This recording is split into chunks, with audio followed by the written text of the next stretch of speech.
Ang inyong Auntie Arlene. So, ang pag-uusapan naman natin ngayon ay about sa pag-transfer. Wow! Ang galing sumayaw at ang ganda. Ganyan ang mga dugong Pilipino. Termination dito sa Singapore, pero meron pong send back at transfer. Yung send back po is pauuwin kayo ng employer nyo, bibilan kayo ng ticket at dadalhin nila kayo sa airport. Hindi po pwede na basta na lang kayong pauuwiin na kayo lang mag-isa. Kung baga is obligation nila na kailangan makauwi kayo ng safe. So, kailangan ihatid nila kayo sa airport o kailangan basta ma-secured nila talaga na makakauwi kayo or meron talaga magdadala sa inyo sa airport. Hindi pwedeng ano lang, kayo lang mag-isa yung ganun. So, yun yung send back. Pero nagpa-valid yung send back pagka uulitin ko, may video na rin ako dito. Pagka yun po, tapos na yung obligation natin sa agency natin, it means yung ating deduction, kasi dito sa Singapore is mostly salary deduction po tayo. So yun, pagka naman po kayo is meron pa kayong obligation sa ating agency, hindi po kayo pwedeng i-send back. So ang magiging tawag dito, option sa inyo is transfer, or pwede kasi ang transfer guys is merong maganda at hindi magandang pagta-transfer. Kasi merong nagta-transfer ka, it's because of ayaw mo na or hindi mo na kaya yung work mo sa employer mo at naging honest ka sa kanila, pwede yung ganon. Pwede din naman na si employer mo ang may ayaw na sa inyo, so no choice kayo kundi mag-transfer. Yun yung parang binabalik kayo sa agency since hindi pa nga tapos yung deduction natin. So ang option na magagawa ng employer is hindi send back, i-transfer kayo. So babalik kayo sa agency para makahanap kayo ng ibang amo. So yun guys, meron din naman na madalas mangyari to pagka ang ating employer is hindi talaga totally Singaporean or magmamigrate sa ibang bansa. So no choice sila kung hindi kanila kayang dalhin sa bansa na pupuntahan nila is magta-transfer kayo. So may tendency ganun yun. Kaya pagka tayo is yung mga foreigner din or hindi talaga Singaporean yung amo natin, na-afford naman nila na makapagbayad ng or makapag-hire ng foreign workers tulad natin. So yun, minsan ilagay natin not 100% but there's a percentage talaga na tayo may chance na mag-transfer o lumipat ng amo pagka tapos na yung nila sa bansang to at gusto nilang bumalik sa bansa nila or pupunta sila sa ibang bansa na naman, yung ganon. So yun guys, so ang pag-usapan natin is all about transfer. So ang advantage at disadvantage nito guys, pagka kayo po kasi is nag-transfer at under pa kayo ng agency, may mga agency po kasi na nagpapatong pa sila ng processing fee or nag-add ulit sila ng charges sa atin. So ang disadvantage nito, imbes na mabilis natin matapos yung deduction natin is nadadagdagan pa ulit tayo ng deduction. So yun ang hindi magandang tawag doon, disadvantage ng pag-transfer. Pero meron naman po na pag-transfer na kasi hindi naman porke magta-transfer case may deduction ka sa agency. Meron naman din po kasi na after na ng deduction natin sa agency, si employer na po may karapatan sa atin, at kung tayo naman po at saka yung employer natin is nagkasundo, for example, nasabi ko magmamigrate na sila, so no choice sila kundi pa-transfer na tayo sa ibang amo pag ayaw natin umuwi. So yun, maghahanap tayo ng sariling amo natin. Pwede tayo mag-direct dito or pwede din tayo mag-ano via agency. Pero yung karamihan ng mga agency is nag-charge ng processing fee. Pero may mga agency din at saka may mga tao din naman na naglalakad ng mga papers natin na walang processing fee. I don't know kung kanino nila charge yung pagpa-process ng mga papers natin, baka sa employer natin or what.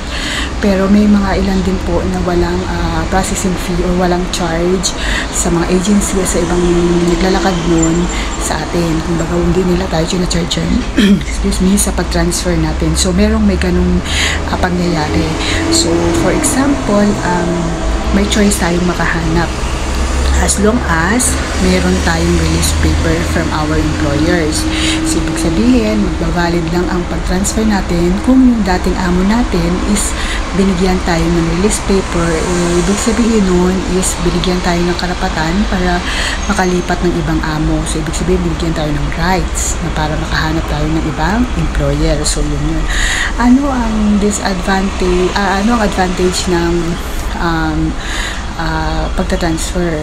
So, ito pong sinishare ko sa inyo is based on my experience. So, ulitin ko po at experience ng mga taong nakakilala sa akin o related talaga to sa akin or yung alam ko lang.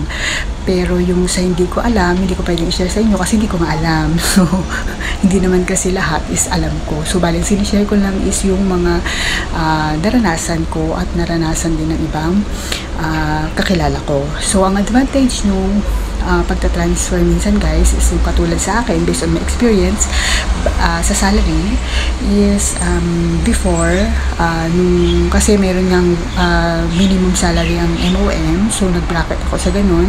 So nilaabutan ko pa noon yung $580 na salary nila. Then after 1 year and 7 months nag-transfer ako sa ibang employer. So, naging 650. So, tumaas yung aking salary. At may kakilala ako na natapos niya yung contract niya. Still the same. Ang salary niya is 580. So, syempre, sa kanila yon, out na ako doon. So, yun. Kasi hindi talaga ako totally nagtatanong ng mga salary ng mga kakilala ko. Kasi para sa akin, parang personal yun. At saka minsan kasi, parang ako feeling ko, baka mamaya mahabag ako sa sarili ko. Nalaman ko mas pataas yung salary niya sa akin. Which is, kumbaga sabay lang kami or ganun. Or siya, baka mamaya malaman niya yung salary ko, mas mataas na pala kumpara sa kanya yung mga ganon. So, kasi iba-iba talaga yung pasahod dito ng mga employer. So, yun guys. Pero may minimum wage ang MOM. So, doon hindi talaga pwedeng bumaba si employer. Pwede siyang tumaas kasi siya naman nagpapasahod, pero hindi siya pwedeng bumaba sa minimum wage ni MOM. So, yun. MOM guys is Ministry of Manpower. Yun yung pinaka parang dole sa atin sa Pinas. So, yun. So, sila yung nangangasiwat, nangangalaga sa ating mga foreign workers, sa mga tawag ito, nagtatrabaho dito ng mga migrant workers. So, yun. So, yun ang isang advantage ng pagta-transfer mo. Tapos, ang isa pa rin na encounter ko is, dun sa una ko kasi is, ang reason ko kasi talaga is kung bakit umayaw ako, although mabait talaga din yung employer ko is because of, hindi ko kinaya yung way of, hindi sa kaya ko din naman siguro matapos kasi ilang months na lang, pero nagkaroon kasi ako ng health issue. So, medyo hindi umayon sa akin yung pag-way ng pagtatrabaho ko. So, nagkaroon ako ng problema sa working, ko. So, nung lumipat ako, nag-transfer ako is okay siya. Naging, kung ano yung hirap or kung ano yung hirap ng way ng pagtatrabaho ko sa una, ngayon is medyo napagaan. So, yun ang advantage. So, sa disadvantage ng pag-transfer ko, siguro ang disadvantage is because nga under agency ako. So, yun. Kasi yung nangyari kasi sa akin guys is, kung ako talaga magde-decide nung time na yun, pwede naman ako hindi na under agency. Pwede ako maghanap ng sarili ko amo. Yun nga lang, nung time kasi na yun is, wala talaga akong plano ko talaga umuwi nung time na yun. So, nagkataon lang na yung employer ko, kinusap ako na hindi nila ako madadala sa airport kasi sila dapat talaga magano sa akin sa airport magsisend. Sabi nila kung okay lang yung agency ko na kasi may newborn sila at sila na lang yung bahala magbigay sa agency ko ng kung ano man yung magagastos.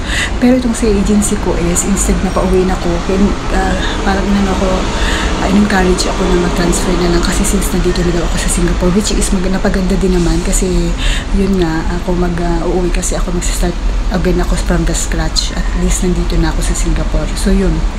Kaya, pumayag na rin ako. So, yun. Kaya, dun sa agency ko kasi is may processing charge siya. So, ang nangyari, although mabilis ako nakahanap ng employer, pero may isang buwan ako or may buwan ako talaga na kuha nila. So, kumbaga, hindi ako nakasahod. Allowance lang. So, yun. Kaya yun ang disadvantage na magkaroon ng processing charge sa pag-transfer ko. So, yun, gumastos ako. So, yun. Karoon ako ng extra charges. So, nakagastos ako. So, ang disadvantage naman ng pagka-transfer, guys, na isa is, may isa akong kakilala na matagal na siya sa amo niya. At, tawag dito, bali, nagre-rate na talaga siya, guys, ng 1,000 plus. Ang laki na noon. Tapos, nung pag-transfer niya, guys, ay wala na pala akong oras makakanto. So, yun, pilis ako na. So, nung pag-transfer niya, ngayon, nag-transfer siya is via agency. So, ang sinundan, yung nag-hire sa kanya na employer is yung kung ano yung patakaran ng agency. So, bumalik siya ngayon sa 650. So, from 1,000 plus, bumalik siya sa 650. Ang laki nang nawala sa kanya, pero no choice siya. Kasi nung time na yon is yun nga, transfer siya. At saka emergency yung pag-transfer niya. So, kailangan lang makahanap lang talaga siya ng ng transfer niya. So, yun lang guys. Bye-bye.